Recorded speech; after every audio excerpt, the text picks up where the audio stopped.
আহ, সবাইকে ঈদ মুবারক এবং কি পবিত্র ঈদুল আজহার যে একটা আমেজ প্রধান সেটা হলো কুরবানি। আল্লাহ তাআলা যাতে সবার কুরবানিটা আহ, সন্তুষ্টিভাবে গ্রহণ করেন এই দোয়া করবো। এবং ঈদের সময় আমরা ধর বেসিক্যালি রমজান ঈদে ঈদের নামাজের পরে বাসায় গিয়ে বের হই, বাট কুরবানি ঈদ তো জানেনই একটা কুরবানির পরে সবাই কাটা নিয়ে তারপর বন্টন নিয়ে ব্যস্ত থাকে, তো এইভাবে আর কি।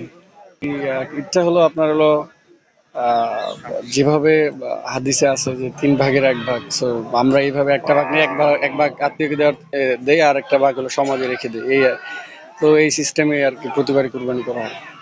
ছোটবেলা থেকে এই এই সমাজে আমরা নামাজ পড়ছি এবং কি এখানে অনেক খেলাধুলা করতাম নামাজের পরে, সেগুলো মিস করি আর কি। এখন যেহেতু একটু বয়স হয়ে গেছে সেই খেলাগুলো হারিয়ে গেছে আর কি।